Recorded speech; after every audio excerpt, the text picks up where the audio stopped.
आज के इस वीडियो में हम इन्फिनिटिव के पार्ट 2 की चर्चा करेंगे। पार्ट 2 की चर्चा है जिसमें रूल्स ऑफ इन्फिनिटिव का प्रयोग बताएंगे। रूल्स ऑफ इन्फिनिटिव में पहला चीज याद रखना है क्या, जैसे he wants to play cricket. अब देखिए वांट जो वर्ब है इसके बाद डायरेक्ट जो है सो 2+V1 आया है, तो इसका मतलब कौन कौन सा ऐसा वर्ब है जिसके बाद डायरेक्ट इन्फिनिटिव आता है, 2+V1 आता है। तो इसका तो हम पीडीएफ भी देंगे। यहाँ पर हमने लिस्ट दिया है, बनाया है कि कौन कौन ऐसे वर्ब हैं जिसके बाद सीधा इन्फिनिटिव आता है। तो उसमें है आपका लाइक, वांट, ट्राई, सीम। सीम मतलब मालूम पड़ना या प्रतीत होना। एपियर का मतलब भी मालूम पड़ना या प्रतीत होना। बिगिन, डिसाइड, प्रिटेंड, प्रिटेंड मतलब बहाना करना।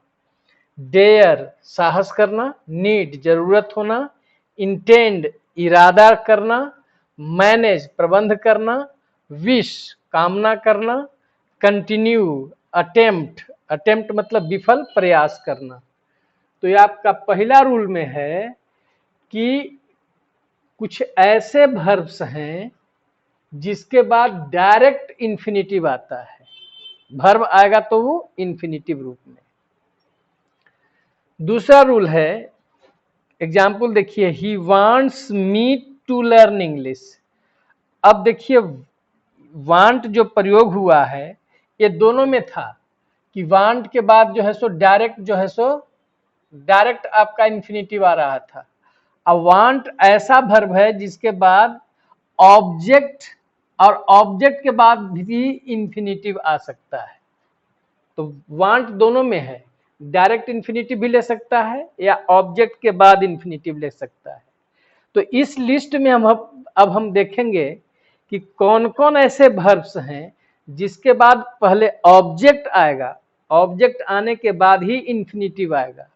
तो वैसे वर्ब्स हैं आपके एडवाइज, टेल, फॉरबिड मना करना, परमिट अनुमति देना, अलाउ अनुमति देना, इनवाइट, ऑर्डर, कंपेल, कंपेल मतलब बाध्य करना या मजबूर करना, फोर्स, फोर्स का मतलब भी बाध्य करना, मजबूर करना, परसुएड मनाना, इनकरेज प्रोत्साहित करना, रिक्वेस्ट और आस्क। ये ऐसे वर्ब्स के लिस्ट हैं जिसके बाद डायरेक्ट इन्फिनिटिव नहीं आएगा, पहले अपने साथ ही ऑब्जेक्ट लेगा और उसके बाद इन्फिनिटिव लेगा। लेकिन वांट दोनों में आता है, वांट के साथ डायरेक्ट इन्फिनिटिव भी आ सकता है या ऑब्जेक्ट लेकर के भी इन्फिनिटिव आ सकता है। अब इसमें से देखिए 4 वर्ब निकाले हैं, 4 वर्ब, एडवाइज, फॉरबिड, परमिट और अलाउ। इसका प्रयोग देखिए, अलाउ, परमिट, फॉरबिड और एडवाइज, इसका 2 तरह का प्रयोग है। यदि इसके साथ ऑब्जेक्ट आता है तो ऑब्जेक्ट के बाद इन्फिनिटिव आएगा 2+V1। लेकिन इसके साथ यदि ऑब्जेक्ट नहीं आता है, डायरेक्ट वर्ब आता है, तो वह V4 आएगा। V4 मतलब वर्ब में ING लग करके आएगा। ठीक है, तो अब देखिए जैसे ही अलाउड मी ऑब्जेक्ट आ गया, ही अलाउड मी ऑब्जेक्ट आने पर क्या लिखे, टू प्ले हियर, इन्फिनिटिव आ गया क्योंकि ऑब्जेक्ट है, तो ऑब्जेक्ट रहने पर वर्ब इन्फिनिटिव रूप में। ही अलाउड प्लेइंग हियर, अब देखिए इसमें ऑब्जेक्ट नहीं आया, डायरेक्ट वर्ब आ गया, तो नो ऑब्जेक्ट रहने पर डायरेक्ट V4 का प्रयोग किया। तो इन चारों का प्रयोग उस तरह से आपको कर सकते हैं। जैसे he permitted us to play here, us object आ गया, टू प्ले हियर, या he permitted playing here, object नहीं आया तो V4 आ गया। तो ये चारों का प्रयोग उस तरह से आप कर सकते हैं। तीसरा पॉइंट है एडजेक्टिव्स। कुछ एडजेक्टिव्स हैं जिसके बाद इन्फिनिटिव ही आएगा, वर्ब इन्फिनिटिव रूप में। कौन कौन एडजेक्टिव्स हैं, pleased, happy, surprised, glad, able, unable, lucky, unlucky, likely, possible, impossible, right, wrong, displeased, ये सब कैसे एडजेक्टिव हैं? ऐसे एडजेक्टिव हैं, इस एडजेक्टिव के बाद जो है आपको इन्फिनिटिव रूप में वर्ब आएगा। जैसे I am glad to meet you, I am happy to meet you, he is able to speak English, I am unable to go there, किसी का प्रयोग कर सकते हैं। I was surprised to see this film, to see आ गया। तो ये सब ऐसे एडजेक्टिव हैं जिसके बाद आप डायरेक्ट जो है सो इन्फिनिटिव का प्रयोग कर सकते हैं। अगला देखेंगे,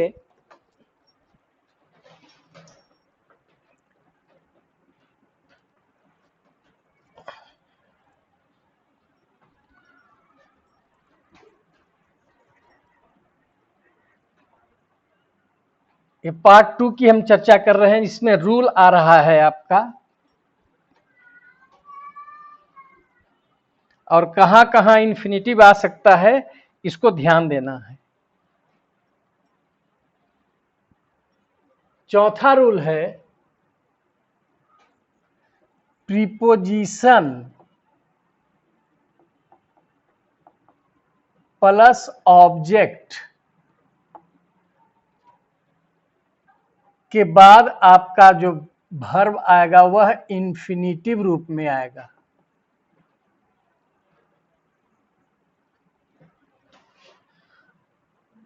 अब एग्जाम्पल देखिए, इट इज वेरी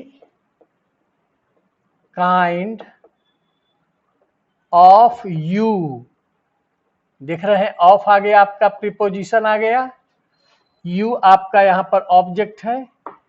तो it is very kind of you to help us, to help us, ठीक है। या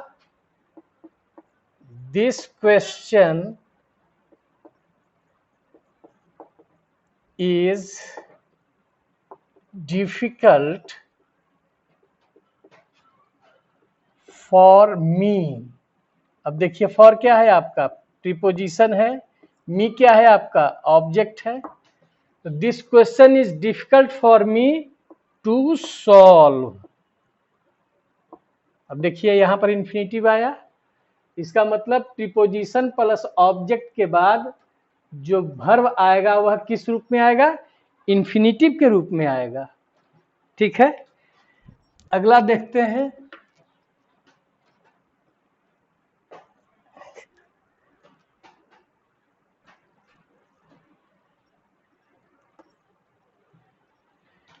पांचवा में देखते हैं सब्जेक्ट प्लस हैज, हैव या पास्ट में हैड भी रह सकता है, प्लस नाउन। तो नाउन जब आ जाता है तो हैज हैव हैड का मतलब क्या होता है, रखना। सब्जेक्ट प्लस हैज हैव या हैड के बाद जो नाउन आएगा तो उस नाउन के बाद वर्ब 2 प्लस V1 रूप में आएगा। जैसे I have a car, I have a car noun आ गया, टू सेल बेचने के लिए, मेरे पास एक कार है बेचने के लिए। आपको बताए हैं कि इन्फिनिटिव के पहले यदि नाउन हो तो उस इन्फिनिटिव का अर्थ कोई काम करने के लिए हो जाता है। तो देखें कि सब्जेक्ट प्लस हैज है प्लस नाउन के बाद आने वाला जो वर्ब होगा वह इन्फिनिटिव के रूप में आएगा, इन्फिनिटिव के रूप में आया। छठा देखेंगे negative form, negative form of infinitive. Negative form क्या होता है, निगेटिव फॉर्म इन्फिनिटिव का, जैसे he decided not to go there, देखिए यहां पर आपका इन्फिनिटिव आया, 2+v1 आया इन्फिनिटिव। तो जब भी इसको निगेटिव बनाएंगे तो 2 के पहले ही नॉट का प्रयोग करेंगे। कोई पूछेगा टू गो का negative, not to go, to help, not to help, to invite, not to invite, to teach, not to teach. तो इन्फिनेटिव का निगेटिव फॉर्म क्या हुआ? निगेटिव फॉर्म हुआ 2 के पहले नॉट लगा करके, तो नॉट 2+v1। सातवां देखिएगा, continuous form of infinitive, continuous form of infinitive मतलब जारी रहने का कार्य।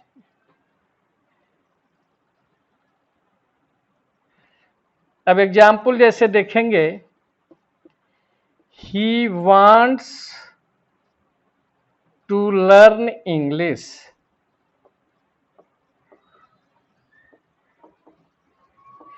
टू लर्न क्या हो गया? इन्फिनेटिव।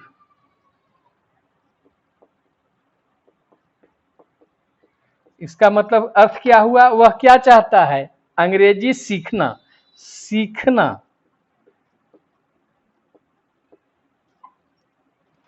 अब एग्जाम्पल देखिए, कंटिन्यूअस फॉर्म में ला रहे हैं, he wants to be learning English. अब यदि कोई पूछे कि इन्फिनेटिव का कंटिन्यूअस फॉर्म क्या होता है, तो याद रखिएगा 2b+v4 क्या हुआ? 2+b+v4। अब to go, to be going, to help, to be helping, to teach, to be teaching. अब अर्थ में देखिए क्या अंतर हुआ। टू लर्न का मतलब क्या हुआ? सीखना। वह क्या चाहता है? अंग्रेजी सीखना। लेकिन टू बी लर्निंग कंटिन्यूअस में लाएंगे तब इसका अर्थ हो जाएगा सीखते रहना, सीखते रहना। He wants to be learning English, वह अंग्रेजी सीखते रहना चाहता है। टू हेल्प मतलब हो गया टू हेल्प, मदद करना। टू बी हेल्पिंग, मदद करते रहना। टू टीच, पढ़ाना। टू बी टीचिंग, पढ़ाते रहना। ठीक है, अंतर समझ में आ रहा है? तो ये हो गया कंटिन्यूअस फॉर्म ऑफ इन्फिनेटिव। अब इसका लास्ट जो है, सातवां रूल लास्ट बता रहे हैं,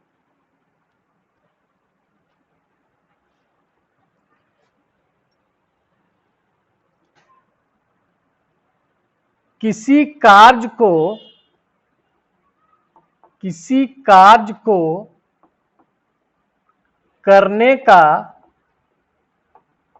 उद्देश्य बताना हो, उद्देश्य बताना हो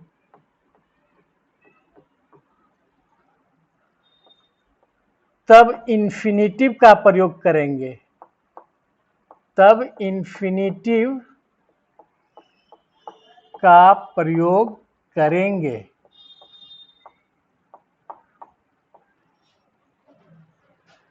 जैसे एग्जाम्पल देखिए, ही was running, he was running, वह दौड़ रहा था। अब यहां पर देखेंगे, पूछेंगे दौड़ने का क्या उद्देश्य? दौड़ने का उद्देश्य क्या था? वह दौड़ रहा था, तो दौड़ने का उद्देश्य क्या था? तो जो उद्देश्य बतावेगा वह इन्फिनेटिव रूप में आएगा। तो he was running to catch the train, to catch the train. इसका मतलब टू कैच क्या बताया? उद्देश्य बताया। उद्देश्य को अंग्रेजी में पर्पस कहते हैं। तो कोई काम कर रहा है, तो कर रहा है तो उसके पीछे क्या उद्देश्य है, तो उस उद्देश्य को बताने के लिए इंफिनिटिव का ही प्रयोग करते हैं। जैसे ही कम्स हियर, वह यहाँ आता है, किस उद्देश्य से आता है, टू लर्न इंग्लिश, अंग्रेजी सीखने के लिए। I am going to Patna, मैं पटना जा रहा हूं, तो पटना जाने का उद्देश्य क्या है, टू मीट माई पेरेंट्स, अपने माता पिता से मिलने के लिए। तो अपने माता पिता से मिलना जो है उसका उद्देश्य है। तो यह ध्यान रखना होगा कि कार्य करने के पीछे क्या उद्देश्य है, उस उद्देश्य को बताने के लिए 2+V1 का ही प्रयोग करते हैं। फॉर का प्रयोग, फॉर प्लस V4 का प्रयोग गलत होता है। इसमें बहुत सा कॉमन मिस्टेक में देता है, दे देगा कि ही was running for catching the train, तो गलत है, क्योंकि दौड़ने का उद्देश्य क्या है वह बता रहा है, ट्रेन पकड़ना। तो उद्देश्य बताया जाता है इंफिनिटिव से, न कि फॉर प्लस V4 से। तो इस तरह से आपका इंफिनिटिव जो चैप्टर था ये समाप्त हुआ। और इसमें से क्लास 12 के लिए क्वेश्चन पूछता है कि वाक्य के किस बनावट के बाद वर्ब इंफिनिटिव रूप में आता है। आशा करते हैं कि आपको वीडियो यह पसंद आए। यदि आप वीडियो को पसंद करेंगे तो लाइक करेंगे, सब्सक्राइब करेंगे और शेयर करेंगे। धन्यवाद।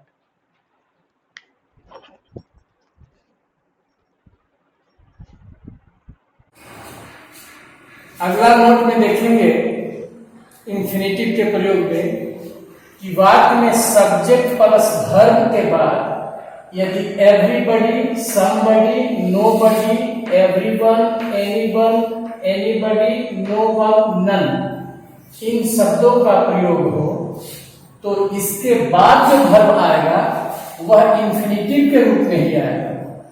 जैसे here is none, here is none to play cricket, to play infinitive आ गया। देयर इज नोबडी, नोबडी के बाद there is nobody to eat, खाने के लिए कोई नहीं है। तो देख रहे हैं कि नन या नोबडी के बाद इंफिनिटिव का प्रयोग किया जा रहा है। तो इसमें याद रखना है कि सब्जेक्ट वर्ब के बाद everybody, somebody, nobody, everyone, anyone, anybody, no one और नन के बाद जो भी वर्ब आएगा वह इंफिनिटिव के रूप में आएगा। दूसरा नोट में देखिए, सब्जेक्ट वर्ब के बाद नथिंग, समथिंग, एनीथिंग तथा एवरीथिंग के बाद भी जो वर्ब आएगा वह इंफिनिटिव के रूप में ही आएगा।